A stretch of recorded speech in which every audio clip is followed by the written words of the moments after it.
రెండేండ్ల పాప Jahnavi missing case ఆంధ్రాలో hot topic గా మారింది. స్వయంగా ఆంధ్రప్రదేశ్ డిప్యూటీ సీఎం పవన్ కళ్యాణ్ గారే ఈ కేసుపై స్పందించారు. ఈ కేసుకి సంబంధించిన ఇన్వెస్టిగేషన్ ఫాస్ట్ గా చేయాలని ఆదేశించారు. అసలు ఏం జరిగింది, ఎలా జరిగింది అనే దాన్ని పూర్తిగా తెలుసుకునే ప్రయత్నం చేద్దాం. ఆంధ్రాలోని తూని మండల్లో సిహెచ్ అగ్రహారం అనే ఒక ఊరు. ఆ ఊరిలో సుంకర గణేష్ ఇంకా భవానీ అనే దంపతులకు రెండేండ్ల పాప ఉంది. ఆ పాప పేరు జాహ్నవి, పూర్తి పేరు ఝానేశ్వరి. అయితే 2026 జూన్ 6 రోజు సాయంత్రం జాహ్నవి ఎప్పటిలాగే ఇంటి ముందు ఆడుకుంటుంది. ఆ టైంలో వాళ్ళ ఫాదర్ పొలం పని కోసం పొలం వైపు బయలుదేరిండు. వాళ్ళ ఫాదర్ ని చూసిన ఆ చిన్న పాప వాళ్ళ ఫాదర్ ని ఫాలో అవుతూ వెళ్ళింది. ఆ పాపను ఫాలో అవుతూ ఆమె వెనకాల వాళ్ళ పెంపుడు కుక్క గిట్లా వెళ్ళింది. ఇంకా రాత్రి అయింది. ఆ పాప కనిపించకపోయేసరికి వాళ్ళ అమ్మ భవాని వెతకడం స్టార్ట్ చేసింది. ఇంటికి తిరిగి వచ్చిన వాళ్ళ ఫాదర్ ని అడిగితే పాప నా వెంట రాలేదు అని చెప్పిండు. దాంతో ఆ ఫ్యామిలీలో మొత్తం టెన్షన్ స్టార్ట్ అయింది. ఊరు మొత్తం వెతికిర్రు గాని ఆ పాప దొరకలేదు. అదే రోజు రాత్రి వాళ్ళ పేరెంట్స్ ఇద్దరు కలిసి పోలీస్ స్టేషన్ లో కంప్లైంట్ ఇచ్చారు. ఆ పాప మిస్ అయిన ప్రాంతంలో వందల సంఖ్యలో దట్టంగా పెరిగిన పామాయిల్ తోటలు ఉన్నాయి.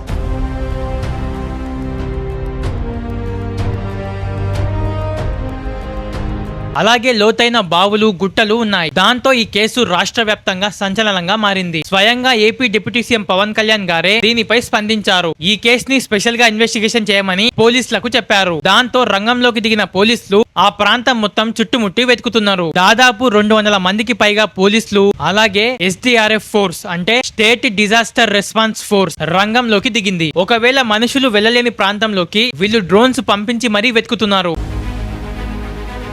అలాగే డాగ్ స్క్వాడ్ ని ఇట్లా దించారు. కానీ వాతావరణం మాత్రం వీళ్ళకి సహకరిస్తలేదు. వర్షం పడ్డందుకు ఆ డాగ్స్ కి వెతకనీకే ఇబ్బందిగా మారింది. ఆ పాప ఆచూకీ తెలిపిన వాళ్ళకి ₹1,00,000 బహుమతి ఇట్లా ప్రకటించారు. కానీ ఆ పాప మిస్ అయిన డే 3 రోజు ఈ కేసులో ఒక కొత్త ట్విస్ట్ వస్తుంది. ఆ పాప వెంట వెళ్లిన ఆ కుక్క ఒంటరిగా తిరిగి వస్తుంది.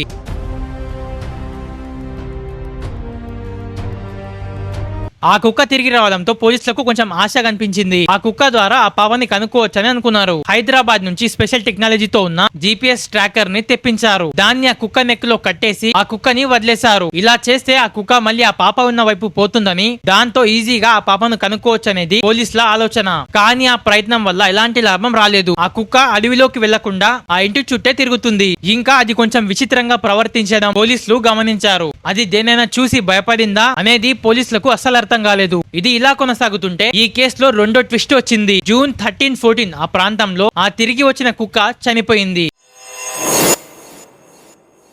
ఆ పాపను వెతకనికే పోలీసులకున్న ఒకే ఒక ఆధారం ఆ కుక్క, అదే చనిపోయింది. దాంతో పోలీసులందరూ షాక్ అయ్యారు. ఆ పాపను ఎవరైనా కిడ్నాప్ చేసి ఆ రహస్యం బయటికి రాకుండా ఆ కుక్కను చంపేశారా అనే అనుమానాలు వస్తున్నాయి. దీంతో వెంటనే పోలీసులు ఆ కుక్కకు పోస్ట్ మార్టం చేపించారు. ఒక జంతువుకు పోస్ట్ మార్టం చేశారు అంటే ఈ కేసుని ఎంత ఇంపార్టెంట్ గా హ్యాండిల్ చేస్తున్నారో మీకు అర్థమైందొచ్చు. ఆ పాప వల్ల మదర్ భవానీ మీడియా ముందుకొచ్చి కొన్ని తీవ్ర ఆరోపణలు చేశారు. ఇంతకు ముందు వాళ్ళ ఫ్యామిలీకి కొందరితో పాత కక్షలు ఉన్నాయని, జాను వాళ్ళ ఫాదర్ ఫ్రెండ్స్ ఇదంతా చేసుంటారని ఆమె ఆరోపించారు. లేదా అది అడవి ప్రాంతం కావడంతో క్రూర మృగాలు ఏదైనా చేసుంటాయని ఆరోపించారు. అలాగే పోలీసులు ఆ పాప వాళ్ళ ఫాదర్ ని, వాళ్ళ ఫ్యామిలీ మెంబర్స్ ని, అలాగే ఆ గ్రామంలో అనుమానం ఉన్న ప్రతి ఒక్కరిని ఇన్వెస్టిగేట్ చేశారు. అలాగే డ్రగ్స్, గాంజాకి అలవాటు పడిన వాళ్ళు ఏదైనా చేసి ఉంటారని అలాంటి వాళ్ళని ఇట్లా ఇన్వెస్టిగేషన్ చేశారు. CCTV footage, local mobile tower డాటాను నిరంతరం విశ్లేషిస్తున్నారు. ఒకవేళ క్షుద్ర పూజలు చేసుంటారనే అనుమానాలు గిట్లా వస్తున్నాయి. అలాంటి వాళ్ళని ఇట్లా పోలీసులు ఇన్వెస్టిగేషన్ చేస్తున్నారు. పెద్దాపురం DSP ABJ తిలక్ గారు, ఈయన ఆధ్వర్యంలోనే ఈ కేసు ఇన్వెస్టిగేషన్ జరుగుతుంది. తూని రూరల్ CI